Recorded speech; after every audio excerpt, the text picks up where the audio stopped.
मूल्यांची अशी परंपरा आहे. आपल्या देशाच्या जडणघडणीत राजे, योद्धे यांच्या इतकेच संतांचे योगदान अतिशय मोलाचे आहे.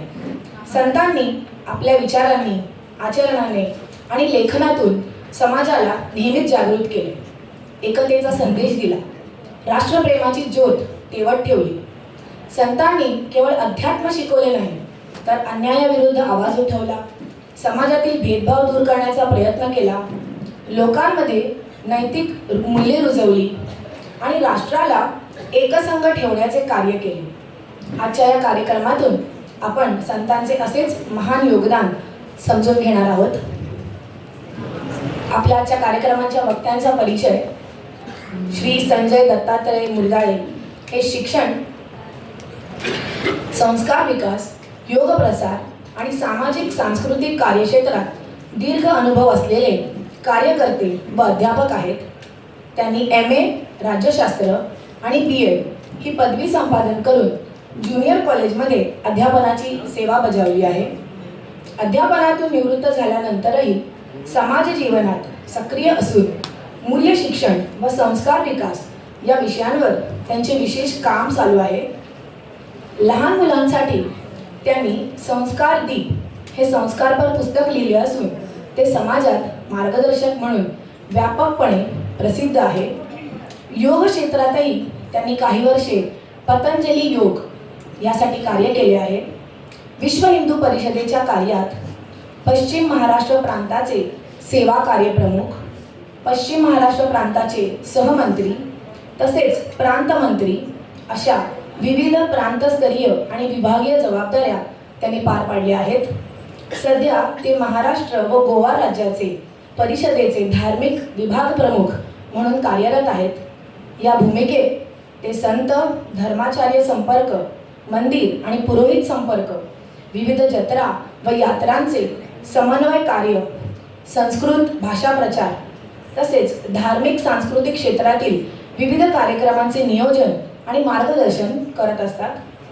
विश्व हिंदू परिषदेची ही सर्व धार्मिक कामे पूर्ण महाराष्ट्रभर प्रभावीपणे ते सांभाळतात. संजय मुरगाळे हे अध्यापन, संस्कार विकास, संघटनात्मक कार्य आणि धार्मिक व सांस्कृतिक प्रसार या एकूणच सर्व क्षेत्रात अनुभवी व्यक्तिमत्व म्हणून ओळखले जातात. त्यांचे स्वागत करण्यासाठी मी नितीन कराडकर यांना विनंती करते.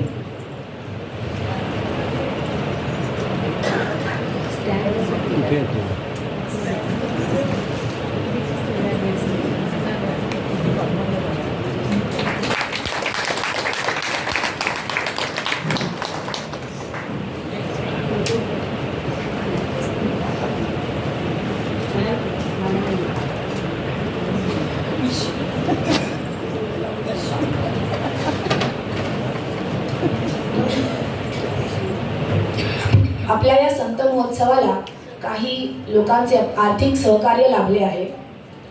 सौ आशाताई मराठे ₹10,000, आमदार श्री तुकाराम काते ₹50,000, श्री महादेव शिवगण 10,000, काल ज्यांनी आपल्याकडे कार्यक्रम केला सौ संगीता गोगटे 11,000, श्री सुधीर ढवण ज्यांनी आपल्या कंपनीतर्फे, ते कंपनीत CEO आहेत, त्यांनी 22,000 आणि श्री श्रीकांत पंदे यांनी ₹25,000 अशी आपल्याला आर्थिक सहकार्य केले आहे. मी श्रीकांत पंदे यांना विनंती करते की त्यांनी पुढे यावे आणि नितीन आपले आजचे वक्ते त्यांचं आभार प्रदर्शन करतील.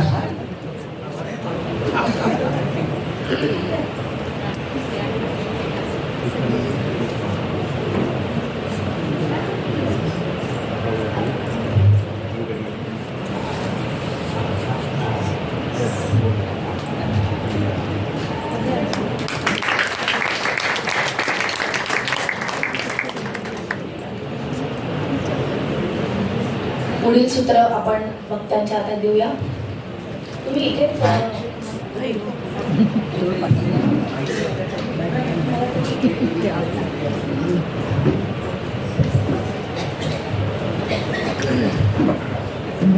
या संत महोत्सव कार्यक्रमाचे आयोजक बाल विकास संघाचे माननीय अध्यक्ष कराडकर साहेब, आपटे साहेब, नाद प्रतिष्ठानच्या संस्थापिका आणि मला बोलवणाऱ्या आणि आमच्या विश्व परिषदेच्या साध्वी संपर्क प्रमुख शुभांगीताई, सर्व त्यांच्या सहकारी पदाधिकारी आणि या चेंबूर परिसरातले जे संत महोत्सव म्हटले तर मग आपण सगळे संत या ठिकाणी उपस्थित आहात, सगळ्यांच्या चरणी साष्टांग नमन. विषय दिलाय, 3 प्रकार असतात. प्रवचन आपण ऐकणार, प्रवचनामध्ये सात्विकता निर्माण होते, आध्यात्मिकता निर्माण होते, नम्रभाव निर्माण होतो, श्रद्धा निर्माण होते, पवित्रता वाढते, रसाळपणा असतो आणि त्याच्यामुळे प्रवचनाचा एक वेगळा प्रभाव राहतो. भाषणामध्ये एखादा विषय असतो, त्याचं उद्बोधन असतं, प्रचार असतो, माहिती सांगितली जाते, प्रामुख्याने प्रेरणा दिली जाते. मला सांगितलं व्याख्यान, माझं नाव पडलेलं व्याख्यान. व्याख्यानामध्ये एकच असतं की एखादा विषय घ्यायचा आणि त्याचा रटाळपणे तोच पुन्हा पुन्हा पुन्हा सांगत राहणं म्हणजे व्याख्यान. किंवा सोपं काम माझ्याकडे आहे, विषय पण म्हणाल तर सोपा आहे, म्हणाल तर इकडे तिकडे फिरून येणार आहे. राष्ट्र जागरणामध्ये संतांचे योगदान असा विषय आहे. आपला देश हा प्राचीन काळापासून अतिशय पवित्र भूमी मानलेला आहे. म्हणजे परमेश्वराला ज्या वेळेस अवतार घेण्याची इच्छा होते तो अमेरिकेत इंग्लंडमध्ये घेत नाही, तो याच भूमीवर घेतो. देवतांनाही असं वाटतं की आपल्याला त्यांना काही करायला माहिती की त्यांना शाप मिळतो आणि गोष्टी. ज्यावेळेस असं देवतांना प्रसंग येतो, जन्म घ्यायचा आहे, तो कुठे घ्यायचा, तर भारतामध्ये. त्याचं कारण भारतातली ही प्रत्येक कणाकणातली जी भूमी आहे तिथल्या महात्म्यांनी, इथल्या संतांनी, साधूंनी, तपस्व्यांनी, महर्षींनी, महात्म्यांनी अखंड तपश्चर्या करून पवित्र केली. जशी ही वास्तू गेली अनेक वर्ष, या वास्तूमध्ये अतिशय धार्मिक काम होते. जिथं आपण आत प्रवेश केल्यानंतर एक सकारात्मक ऊर्जा जाणवते. तुम्ही या वास्तूत प्रवेश केला जाणवत असेल तुम्हाला. त्याचं कारण या वास्तूमध्ये मोठ्या प्रमाणामध्ये धार्मिक गोष्टी होतात. तशी ही अख्खी भूमी आपल्या भारताची, या अख्ख्या भारताच्या भूमीवर इतकी पवित्रता आहे की इथं निर्माण होणारी जी काही संस्कृती आहे, सभ्यता आहे, जीवन परंपरा आहे, धर्मनिष्ठा आहे, धर्ममूल्य आहे, ती अखंड अबाधित राहिली. त्याचं मुख्य कारण इथल्या साधू संतांनी प्राचीन ऋषी मुनींपासून ज्या परंपरा निर्माण झाल्या आहेत, त्यांनी जे तपश्चर्याने दिव्य ज्ञान प्राप्त केलं, त्या ज्ञानातनं जीवन कसं जगावं हे जगाला शिकवलं. ब्राह्मणे, उपनिषदे, अरण्ये, वेदांगे, वेद सगळे याचा जो प्रचार केला, त्याची जी निर्मिती केली, त्याचा एक प्रभाव या इथल्या समाज जीवनावर झाला आणि ती अखंड परंपरा आजही चालू आहे. जगातल्या अनेक संस्कृती निर्माण झाल्या आणि संपल्या. म्हणजे युनानी संस्कृती होती आपल्याला माहिती आहे, ग्रीक संस्कृती माहिती आहे, रोमन संस्कृती माहिती आहे, मिश्र संस्कृती माहिती आहे. अनेक संस्कृत्या निर्माण झाल्या, संपल्या, नाम निशाण पण त्याचं दिसत नाही. त्याचं कारण या सगळ्या संस्कृत्या जोपर्यंत राजश्रय होता, जोपर्यंत राजा त्यांच्या मागे होता, तोपर्यंत ती संस्कृती होती. आपल्या देशात मात्र गेले हजारो वर्ष अबाधितपणे एक जीवन परंपरा चालू आहे. जीवन निष्ठेने जगणारी परंपरा अव्याहतपणे चालण्याचं कारण संतांचे योगदान. इथं 2000 वर्षांपूर्वी शक आले, होऊन आले, त्यांनी बरोबरतेने इथं आक्रमण करून इथली संस्कृती नष्ट करण्याचा प्रयत्न केला सुरुवात, पण ते सामील झाले आपल्यामध्ये. गेल्या 1000 वर्षामध्ये अरब आले, तुर्क आले, त्यांनी आक्रमण केली, पण त्या सगळ्यांना पुरून आपण उरलो. याचं कारण मगाशी सांगितल्याप्रमाणे संतांचे योगदान. प्रामुख्याने राष्ट्र आणि राज्य या 2 संकल्पना आहेत. आपण राष्ट्र जागरण असा शब्द वापरतो. राज्य म्हणजे काय आणि राष्ट्र म्हणजे काय, एका वाक्यात मी तुम्हाला सांगतो. राज्य हे 4 गोष्टींनी निर्माण होतं. एक सलग भूप्रदेश लागतो, लोकसंख्या लागते, सरकार लागतं आणि सार्वभौमत्व लागतं. या 4 गोष्टी असतील तर राज्य निर्माण होतं. तर इंग्रजांचं राज्य होतं, निजामाचं राज्य होतं, छत्रपती शिवाजी महाराजांचं राज्य होतं.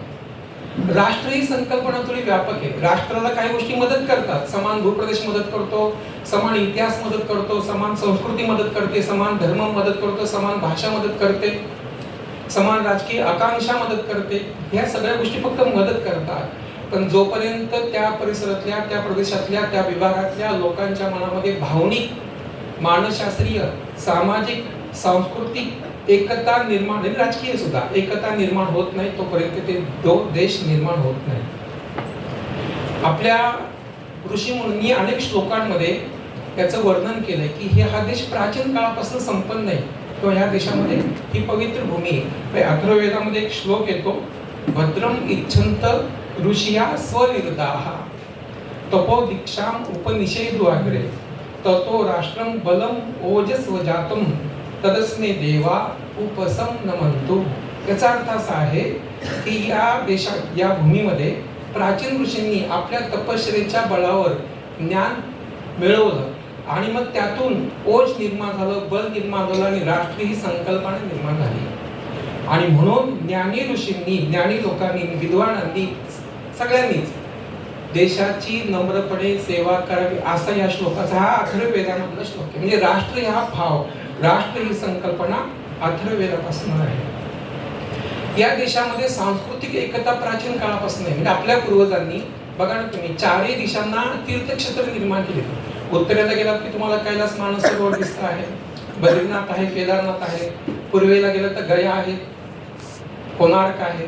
पश्चिमेला गेलं तर द्वारका आहे, सोमनाथ आहे. दक्षिणा गेला तर तुम्हाला रामेश्वर आहे, कन्याकुमारी आहे. चार देशाच्या चारही भागाला तीर्थक्षेत्र तयार करून इथल्या लोकांच्या मध्ये एकात्मतेचा भाव निर्माण करण्याचा प्रयत्न आपल्या पूर्वजांनी, ऋषीमुनींनी सातत्याने केलेला आहे.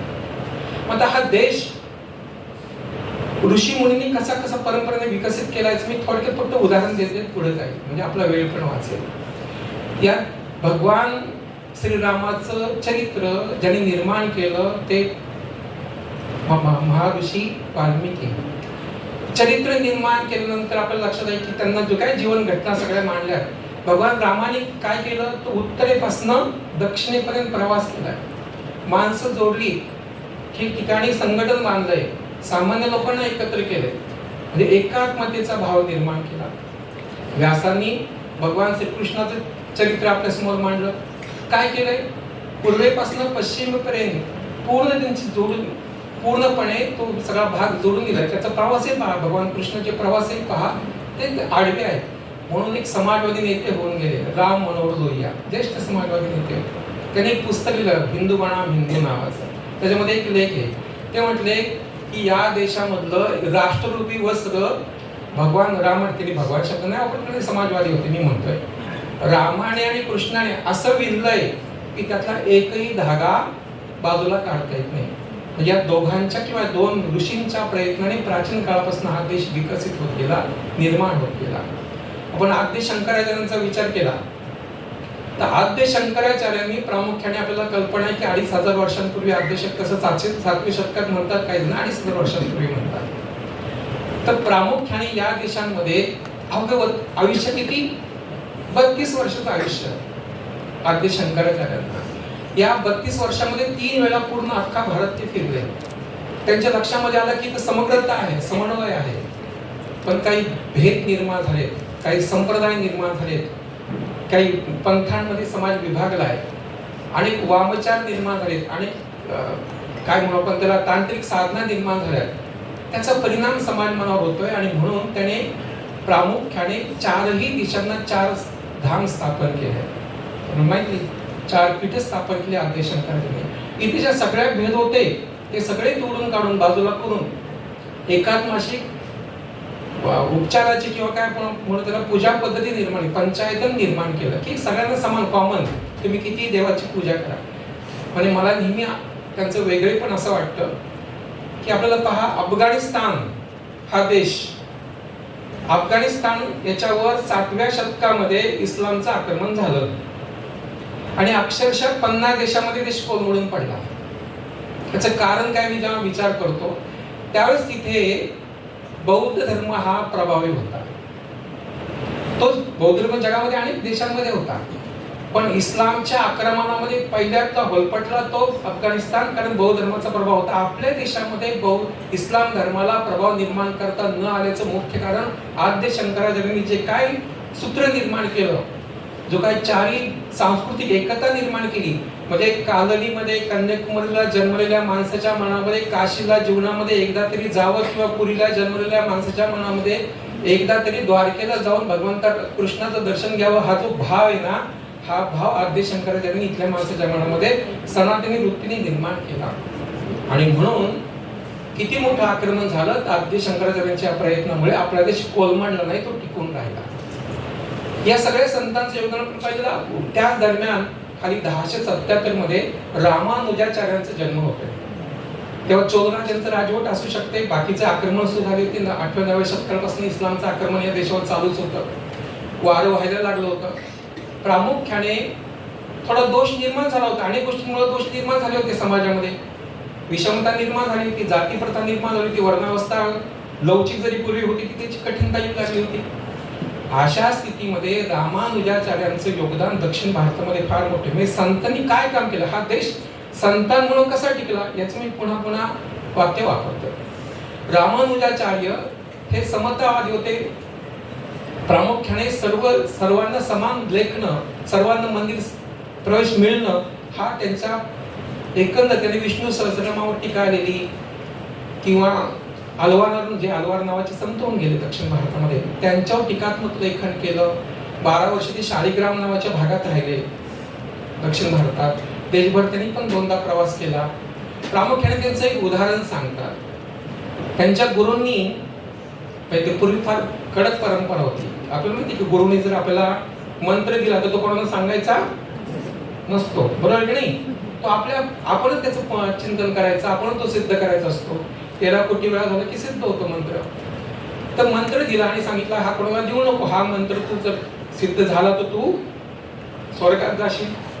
हे रामानुजाचार्य धावत धावत गेले, गावाच्या देवळाच्या कळसावर चढले आणि गावकऱ्यांमुळे या या या सगळे या, मी तुम्हाला आज मंत्र देतो आहे.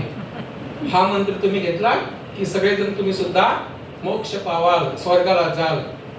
लोक गुरु त्याला रागवले, म्हटले तुला मी सांगितलं होतं की कोणाला देऊ नको. तर ते म्हणाले मी एकटा नरकात गेलो तरी चालेल, पण माझ्या या मंत्रामुळे हे सगळे गावकरी स्वर्गात किंवा मोक्षाला जाऊ शकतात. दुसरं त्यांचं एक उदाहरण नेहमी सांगितलं जातं. ते स्नानाला जायचे नदीवर, दक्षिण भारतातल्या नदी आहे ती.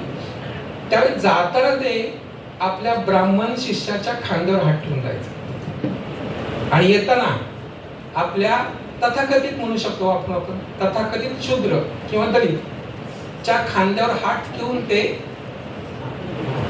परत नदीत यायचे स्नान करून. लोकांनी जरा विचारलं असं काय करता? ते म्हटले मी जाताना माझं शरीर मी शुद्ध करून जात असतो ब्राह्मणाच्या खांद्यावर हात ठेवून, आणि येताना मी माझं हृदय आणि मन शुद्ध करण्यासाठी, मी शुद्ध झालं की नाही ते नदीतच अंग शुद्ध होईल, पण माझं मन, माझं हृदय, माझे विचार शुद्ध आहेत की नाही हे पाहण्यासाठी मी त्या दलिताच्या खांद्यावर हात ठेवून येत असतो. असे प्रसंग सांगूनच, असे प्रसंग समोर मांडून, असं आचरण करून या देशामध्ये एकात्मता निर्माण करण्याचा प्रयत्न या संतांनी केला. मध्वाचार्यांनी पण असंच काम केलं. मध्वाचार्य दक्षिण भारतातले मध्वाचार्य सुद्धा. आणखी एका संतांचं मला नेहमी आठवण येते, ते म्हणजे विद्यारण्य स्वामी. विद्यारण्य स्वामी हे ते साधक होते, संन्यासी होते, काय गरज नव्हती त्यांना समाजामध्ये जायची. परंतु मोहम्मद तुगलकाने हरिहर आणि बुक्क नावाचे 2 तरुणांना बळजबरीने इस्लाम धर्म स्वीकारायला भाग पाडले. आपल्याला माहिती आहे, एक तर इस्लाम बाडगा जास्त कडवा असतो. आता मी विष्णूचं काम करतो, मग असे शब्द करायचे ते माफ करा त्याच्यामध्ये, पण ते जास्त आक्रमक व्हायला लागले दोघे. यांनी त्यांना त्यांच्या पूर्वजांची आठवण करून दिली. तुमचे पूर्वज किती पराक्रमी होते, आपला इतिहास कसा आहे, आपले संस्कार कसे आहेत, तुम्ही काय करता आहात याची जाणीव करून दिली आणि त्यांना स्वतःचं राज्य स्थापनेला प्रेरणा दिली. आणि म्हणून विजयनगरचं हिंदू साम्राज्य त्यांच्या प्रेरणेने निर्माण झालं. 250-300 वर्ष टिकलं. छत्रपती शिवाजी महाराजांना सुद्धा प्रेरणा या विजयनगरच्या साम्राज्यातून मिळाली. विद्यारण्य स्वामी जर घरातच बसले, त्याचे मठात बसले, तसे ते 12वे शृंगेरी पीठाचे शंकराचार्य 12व्या स्थानावरचे, म्हणजे 12च्या क्रमांकाचे. तिथं राहिले 56 वर्ष त्यांनी या 3 पिढ्यांना मार्गदर्शन केलं या बुक्का आणि हरिहरच्या घराण्याला. सिद्धांत योग नावाचा ग्रंथ लिहिला. मुसलमानांच्या संपर्कामुळे कशा प्रकारे हिंदूंचं पतन होत आहे अशा विचाराचा तो ग्रंथ आहे. मला आठवण ते दुसरी येते एक काला पहाड नावाचा बंगालमध्ये मनुष्य होऊन गेला. त्याचं नाव होतं कालचंद्र राय. हा कालचंद्र राय मूळचा हिंदू, त्याला केलं मुस्लिम.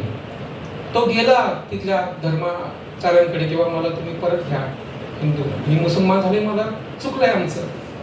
पण दुर्दैवाने त्याला घेतलं गेलं नाही. आणि नंतर त्यांनी जो उत्पात मांडला, आज अख्खा बांगलादेश आणि बंगाल, पश्चिम बंगालचा बराचसा भाग हा केवळ त्या एकट्या माणसामुळे इस्लाम धर्मी आहे. जर असंच झालं नसतं इकडे हरिहरन बुक्कांच्या बाबतीमध्ये, आणि हे जर विद्यारण्य स्वामींनी प्रेरणा दिली नसती, संतांचं योगदान काय, विद्यारण्य स्वामींनी जर ही प्रेरणा दिली नसती, तर आज आपल्याला हा जो दक्षिण भारत सगळा दिसतोय तो पण एखादा स्थान म्हणून आपल्याला समोर दिसत असते. अशा प्रकारे त्या संतांचं योगदानाचा आपण विचार करताना प्रामुख्याने एक दशनामी संप्रदाय आपल्या डोळ्यासमोर, म्हणजे मगाशी मी आद्य शंकराचार्यांचा उल्लेख केला. आद्य शंकराचार्यांनी जे 4 पीठ स्थापन केली, तिथे धर्म शिक्षण देण्यासाठी, धर्म प्रसार करण्यासाठी, धर्माचं रक्षण करण्यासाठी दशनामी परंपरा निर्माण केली, 10 आखाडे निर्माण केले. आता 13 आखाडे, दशनामी संप्रदाय ज्याला म्हटलं जातं. प्रामुख्याने म्हणजे याच्यामध्ये आवाहन आखाडा आहे, अग्नी आखाडा आहे, अटल आखाडा आहे, आपल्याला माहिती वैष्णव आखाडे 3 आहेत, 7 शैव आखाडे आहेत, 3 उदासीन आखाडे आहेत. या आखाड्यांचा उद्देश काय होता, तर धर्म शिक्षण देणं, धर्म प्रसार करणं आणि हिंदू धर्मियांचं रक्षण करणं हा मूळ उद्देश होता. त्यांची परंपरा आपण नीट लक्षात घेतली तर आज उत्तर भारतामध्ये, हरिद्वारमध्ये, वाराणसीमध्ये किंवा अनेक शहरांमध्ये जी मंदिर हिंदूंची दिसत आहेत, ती केवळ आणि केवळ या दशनामी संप्रदायातल्या साधूंच्या पराक्रमाने टिकून आहे. हे जर दशनामी संप्रदायाने हातामध्ये शस्त्र घेतलं नसतं तर मला वाटत नाही एक पण मंदिर या उत्तर भारतातलं राहिलं असतं. हरिद्वारवर आक्रमण केलं होतं 1666 साली औरंगजेबाच्या सैन्याने. 8000 नागा साधूंनी, नागा म्हणजे आखाड्यामध्ये सगळे, हातात तलवार घेऊन संघर्ष केला. 4000 साधू म्हणजे हुतात्मा झाले, परंतु हरिद्वारचे एकही मंदिर त्यांनी पाडून दिलं नाही. त्या दरम्यान प्रामुख्याने म्हणजे आपल्याला माहिती 1669 साली काशी विश्वनाथाचं मंदिर औरंगजेबाने पाडलं, पण त्याच्या आधी 2 वर्ष तिथे आक्रमण होत होती. त्याचा जो सेनापती आला होता त्याला पराभव पत्करून त्याच्यामध्ये आपल्या महाराष्ट्रातल्या संत रामदासांनी चिमटाधारी सैन्य तयार केलं होतं, की म्हणजे 1100 मंदिरं स्थापन केली होती भारतभरामधल्या. त्याच्यामध्ये जी प्रामुख्याने शक्तीची आराधना करणारे साधू होते, त्याचा उपयोग संघर्षामध्ये झालेला आहे. तर प्रामुख्याने या नागा साधूंनी, या दशनामी संप्रदायातल्या या सगळ्या साधूंनी मोठा संघर्ष करून या देशामधले मंदिरं टिकवली. आपल्याला कल्पना असेल की भारताच्या स्वातंत्र्य लढ्यामध्ये आपण जेव्हा 8वी 9वीला इतिहास शिकलात आपण, तेव्हा संन्यासाचा उठाव नावाचा एक शब्द ऐकला. आता तुम्ही 8वी विसरला असाल, लहानपणीची गोष्ट आहे. तर संन्यासाचा उठाव किंवा फकीरांचा उठाव, त्याला नाव संन्यासी फकीर सगळेच होते त्याच्यामध्ये. तर त्याच्यामध्ये जे संन्यासाचा उठाव होता तो प्रामुख्याने मुर्जा हा जो काय सिलिगुडी पायी नावाचा जो पश्चिम बंगालचा जो बिहारचा भाग आहे, त्या भागामध्ये संन्याशांनी प्रामुख्याने दशनामी संप्रदायातल्या संन्याशांनी केलेला तो उठाव आहे. आणि त्याला आपण आता 150 वर्ष म्हणून झाली, ज्याला वंदे मातरम, त्या आनंदमत कादंबरीमध्ये जे प्रामुख्याने संतांचं वर्णन आहे ते या दशनामी संप्रदायातले त्यावेळेचे गुरु आहे. हिंदूंचं आंदोलन असं बंकिमचंद्राने त्या कादंबरीला म्हटलंय, आनंदमत कादंबरीला. प्रामुख्याने म्हणजे मला एक तुमच्या भागात असल्यामुळे ते वाईट वाटलं. 16 एप्रिल 2020 साली पालघरला ते सुशील गिरी यांची जी हत्या झाली, हे दशनामी संप्रदायाचे निगडीत होते. काय ज्या साधूंनी इतका मोठा पराक्रम केला, हा देश टिकवलाय, अशा साधूंच्या बद्दल हिंदूंच्या मनामध्ये नेहमीच आदर, आत्मीयता. म्हणजे ते विका राजवाड्यांचा पूर्वी खूप लोकांनी निषेध केला. विका राजवाडे नावाचे मोठे इतिहास तज्ञ होऊन गेले, ते चुकून एक वाक्यात बोलले होते की बाबा या संतांनी नुसता टाळ कुठला, चुकून बोलल्या. त्यांनी नंतर त्याच्यात हे पण केलं, पण त्याचा परिणाम म्हणून फार मोठ्या महाराष्ट्रामध्ये वैचारिक वादळ उठलं होतं. पण त्याच्यानंतर इतका मोठ्या प्रमाणात सगळ्यांनी विचार मांडला की संतांनी काय योगदान आहे या सगळ्या संतांचं. या सगळ्या याच्यामध्ये आपल्याला काही संतांचं काम नेमकेपणाने उठून दिसतं, ते म्हणजे उत्तर भारतातले रामानंदाचार्य. रामानंदाचार्यांचं तुम्ही नाव ऐकलं. जसं रामानुजाचार्य मी दक्षिण भारतातले म्हटलं, तसं उत्तर भारतातले भक्ती परंपरा निर्माण करणारे स्वामी रामानंदाचार्य, जे रामानुजाचार्यांच्या 5व्या पिढीतले आहेत. म्हणजे 5व्या पिढी आहे ते गुरुची परंपरा, 5वी परंपरेतले आहेत ते. प्रामुख्याने त्यांनी तो काळ सगळा तुघलक खिलजी घराण्याचा कालखंड आहे. इस्लामचं मोठं आक्रमण चालू आहे, मूर्ती तोडतायत, मंदिरं तोडतायत, संन्याशांना मारतायत, साधूंचा अपमान करतायत, अराजकताचं सगळं वर्णन मी करत नाही. अशा परिस्थितीमध्ये स्वामी रामानंदांनी जे काय भक्ती आंदोलन सुरू केलं ते देशभर त्याचा प्रसार झाला. हजारो शिष्य त्यांचे ते. त्यांचा काशीला मोठा मठ होता. म्हणजे ते आधी देशभर प्रवास करून आल्यानंतर त्यांच्या गुरुबंधूंनी त्यांना सांगितलं की तू देशात कोणाच्याकडे पण जेवलेला आहेस, तू आमच्याकडे इथं आता आमच्या मठात तू जेवायचं नाही. स्वतंत्र मठ त्यांनी स्थापन केला. की जे हजारो शिष्य त्यांनी निर्माण केले आणि देशातल्या वेगवेगळ्या भागांमध्ये त्यांनी जे पाठवले धर्म प्रचार करण्यासाठी, लोकांच्या मनामध्ये धार्मिक भाव टिकवण्यासाठी, त्यातले 12 शिष्यांची नावं आपल्या थोडीफार तरी लक्षामध्ये राहतात. मग त्याच्यामध्ये योगानंद आहे, अनंतानंद आहे, नरहरियानंद आहे, पिपानंद आहे, नरहरी सोनार सेना नाही आहे. त्यानंतर आपले संत रविदास आहेत, संत कबीर आहेत, सुरसुरानंद आहेत, पद्मावती देवी आहे, सुरसुरी देवी, 12 संत आहेत. आणि विष्णू धन्ना जाट आहे. तुम्ही नीट विचार केला ते 12 संत तथाकथित त्या काळातल्या उच्चवर्णीय जातीतले नाही, हे तळागाळातले, हे वेगवेगळ्या जातींमधले. ही याला क्रांती म्हणतात. आणि जर तशी त्यांनी क्रांती केली नसती, त्यांच्या म्हणजे अरिहानंद किंवा अनंतानंद त्यांना म्हणू आपण, त्यांचे शिष्याचे शिष्य की जे संत तुलसीदास म्हणून गेले. संत रविदासांचे मला त्यांची दोहे तर तुम्ही कधी पण ऐकले असतील, अनेक वेळा आपण ऐकतो पण. त्यांच्या अनेक दोह्यांचं मला विशेष वाटतं. 2 दोह्यांच्या संदर्भात मी नेहमी उच्चार करत असतो की सामान्य लोकांच्या मध्ये आपल्याला माहिती की चर्मकार समाजातले होते, त्यांच्या जातीबद्दल त्यांनी अनेक ठिकाणी मांडणी केलेली आहे. अन्याय होतो किंवा समाजामध्ये विषमता आहे, तसे ते निर्गुण उपासक. आणि त्यांची शिष्या आपण ते कोण? सगुण उपासक, कृष्णाची सगुण भक्ती करणाऱ्या. ते स्वतः कोण आहेत? निर्गुण उपासक आहेत. कठोती मी गंगा म्हणणारे, बरोबर ना? त्यांचे 2 दोह्यांचा मी विचार नेहमी करतो. रविदास सोयी सुरा भला, जो लरे धर्म के हे, अंग अंग कटी भुई गिरे, तौन छांडे खे.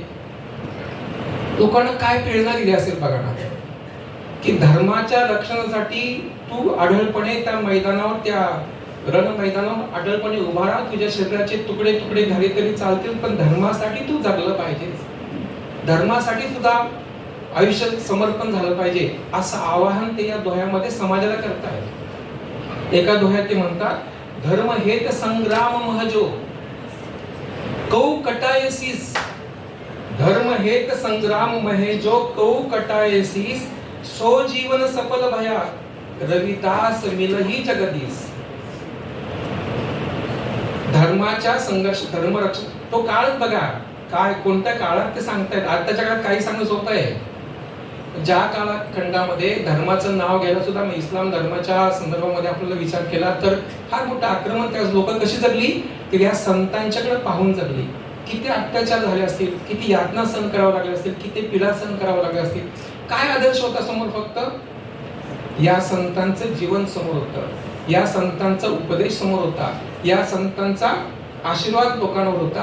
आणि त्याच्यामुळे धर्म टिकवण्यासाठी, धर्म रक्षणासाठी प्राण गेला तरी चालेल असं आवाहन करणारे दोहे ज्यावेळेस वारंवार समाजाने गायले असतील, समजून घेतले असतील, तेव्हा नक्कीच क्षात्र पुन्हा पुन्हा या ठिकाणचं जागृत झाला असेल.